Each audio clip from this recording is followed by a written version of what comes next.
Gonna dig into the axle noise here on the Great Pumpkin. Went for our first test drive. We got a grumbly, growly noise from the back end here. That's gonna need to be fixed. That's almost the last thing on my list of things to do. But we need to determine whether it's a differential noise, axle bearing. So I'm gonna go for one more drive. I'm gonna take my little assistant with me. She's gonna help me decipher what it is, and we're gonna tear into this today and figure it out and get it fixed. As for my list of things to do, as you can tell, axle noise, and we've got the carburetor. We've got a little bit of an idle issue I don't like, and the rear spring shackles. I gotta get the socket up, I get those tight, and then the driver's side rocker trim still on back order. But as you can tell, not much left to do. Got my little helper Ed. We're gonna go for a little test drive and try to decipher what this noise is. The rear noise is definitely from the rear axle, but is it an axle bearing or a differential or ring and pinion bearing? And since she knows everything about cars, she's going to tell us which one it is. I'm going to use her ears. We're going to take off driving straight, like hard acceleration, and let off and see if the noise changes. And then basically swerve side to side load the axle bearing and see if it changes noises. You ready to go? Yeah. Okay, it starts. That's a good side. This is your first time riding in the Beast, right? Yeah. Bright early morning too, so we got plenty of time. My house. You'll hear a little grumbly noise from the back of the car. You hear it. I don't know if it really picks up on the camera or not, but I just need your professional opinion of what you think it might be.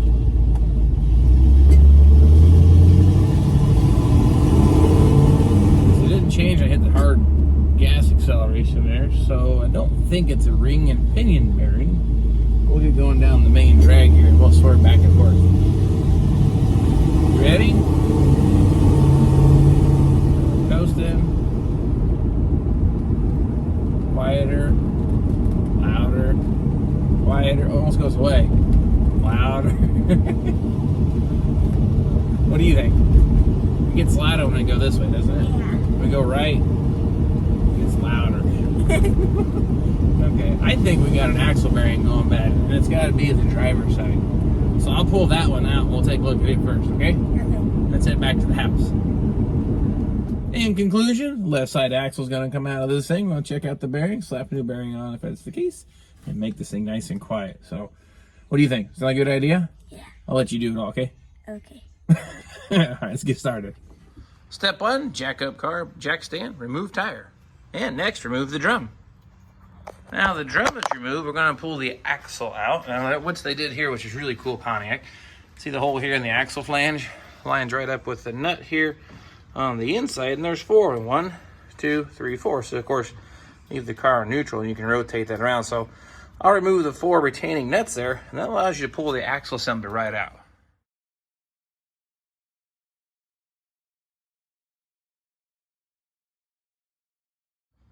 Okay, now with those 4 nuts removed, I should be able to pull this axle out. And we'll check out that bearing. Okay. Alright, axle's out. Here is the bearing in question. Looking at the color of the grease and how rusty it is, I think we've had some rust inside here, and that's kind of what it sounds like. But if I shut my mouth for just a moment, I might be able to get it to make noise. You could hear it on camera. But that's very noisy, and you can feel it as you rotate, like a gravelly feel. So I'm pretty sure this is our problem. Now, of course, this is a pressed-on axle. As you can tell, I didn't pull the diff cover. The axle slid right out because it's bolted in with this flange. So that means this is a press fit. So getting it off, well, I don't have a press. I'm going to try to just cut it, split it, and do the same thing with the bearing. Then reinstallation, we're going to use a little bit of science. We're going to heat it up about 500 degrees and hope that I can drop that right into place, the bearing and then the sleeve. And that's the case, we can do this all here at home. But first things first, I need to cut these things off. Okay, the plan is take the electric cut them off wheel. Do not nick the bearing surface. The seal rides here, so definitely want to nick it here. But really try not to damage. We're going to try just to cut just the surface of that sleeve and split it.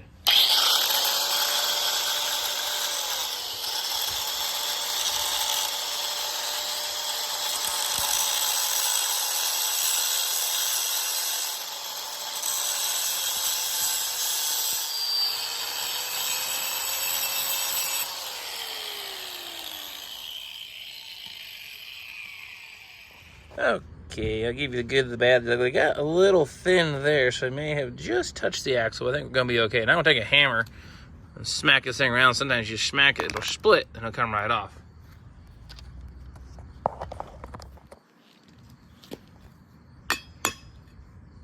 Yeah. Ooh. Ow, hot. There we go. Nope, nope, ow. There we go. Sleeve is off. Now, kind of got to do the same thing to the bearing. They're still pressed on too, but we'll get that same thing. I'll probably split that race and hope we get the same results, but hopefully we'll find a way to get that back on there here at home. That looks pretty good. All right, same process. You got to see this. I cut the outer race off first, see what's going on, but look at the inner race. Those two spots there really scored up and galled. So that is definitely our bearing noise you're hearing from the back of the pumpkin here. So feeling a lot better about this. So I'm going to have to go ahead and do the same thing. I'll keep cutting on the inner race here, get it to split and pop off, and hopefully get the new one pushed on. All right, well, I ended up having to cut this a little different. Cut it at an angle like this, then smack the hammer, then it split. Now, of course, wear safety glasses when doing that because that stuff is hardened and it is kind of unpredictable and it shatters. But this race is definitely our problem. There's craters in this thing here where it just chunked out. So that's definitely our noise. Now our axle is all ready to go. What I'm gonna do now is I'll maybe clean that rust off there a little bit. Drop it on so it sits against this face here. Do not forget to leave this on there. You'd be in trouble. I'm gonna try to get that bearing on first, and I'm gonna try to heat that sleeve up and do it just the same. Okay, I've already ordered up a bearing, and it came with a press sleeve as a kit here. I got it off the old internet because you can't buy this stuff locally, unfortunately. No one really stocks stuff for these old Pontiacs, but you can get parts for them. But I kind of gambled and kind of thought I had an axle bearing noise after our first drive. So I went ahead and ordered this up. I can bring it back out here, drop it on, and it'll fall right into place. And if it doesn't work out, I have a press at work, but today's my day off, and I really don't want to go to work. So we're going to try the heat technique and see how that goes. And of course, the plane has to go by. It's hot. Fell right into place. Look at that. So we'll do the same thing here now with the sleeve and hope to have the same results. Now, just in case you're wondering what I was doing, I literally just take that thing and put it right there on the stove. I'm sure the missus will absolutely love me for this. Just don't tell her. But the idea is get that warmed up enough that it'll expand. And you see what I did? I just dropped that bearing right on. So we're going to do the same thing here. Let this warm up for a few seconds, then I'll flip it over, warm up the other side. And it should be hot to the touch. And of course, I wouldn't use my hands, but it should be all nice and preheated. Definitely do not touch this with your hands. So we're going to go outside, throw it right on that axle, and see if it falls right into place, I hope.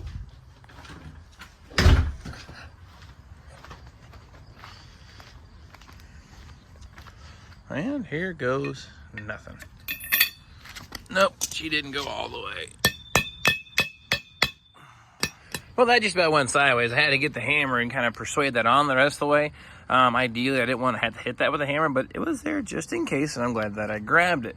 The things I could have done differently, hindsight's always 20/20. If I had a big deep freeze, throw the axle assembly in the deep freeze. Let it sit for a couple hours, half a day or a day. It wouldn't hurt a thing. It would make this constrict a little bit. Then when I heat that sleeve up, it should have probably fell completely 100% into place. So doing without a press, is it possible? Yes. The other thing is maybe heat it up just a little bit more, but you don't want that chain thing to heat up so much that it discolors, turns to blue or yellow. At that point, I feel that it's stretched and won't have the strength once it cools to grip onto the axle. So going forward, I know next time, deep freeze, heat it the same, it should work just fine. But this is the first time I attempted to do this here at home without a press, and I would say it was success. Next thing here, we're going to stab this thing back in the car and go for another drive.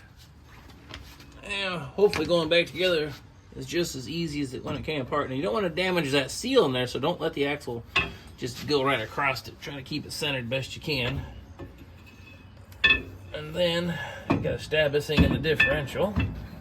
One cool thing about Pontiac is I didn't have to pull the cover. I've got it jacked up and leaned to the passenger side so I don't lose any diff fluid.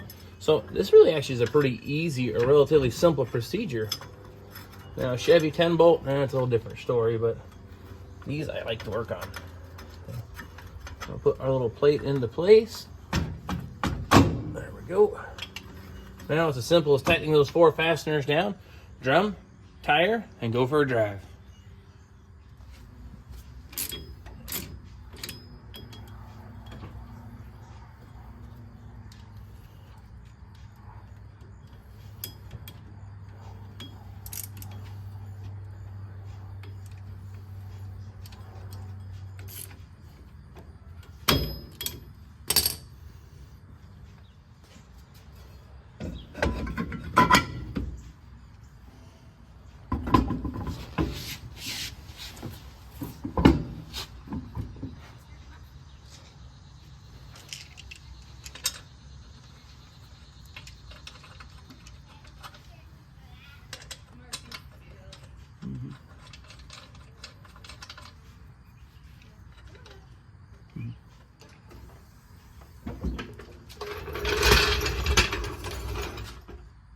right, got my helper back in the car. The inspector's gonna give us a clean bill of health or epic fail.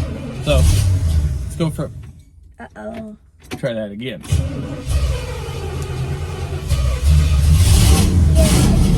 There's that carburetor issue I got to tweak on.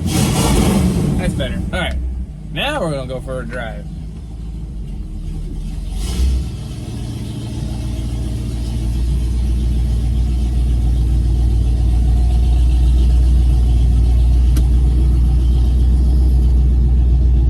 We'll go on the same road we went on, to be fair. And you got to tell me whether it sounds gooder or not.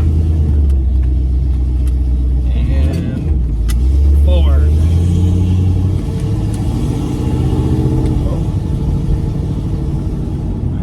I don't hear grumble grumble.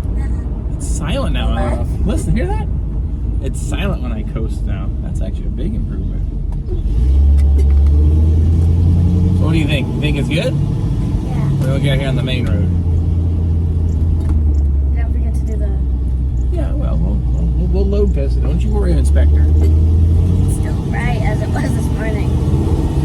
Yep, there we go. Oh, I don't hear anything right now on acceleration. Zero noise. Now we'll let off and coast. Swerve. I don't hear a thing anymore.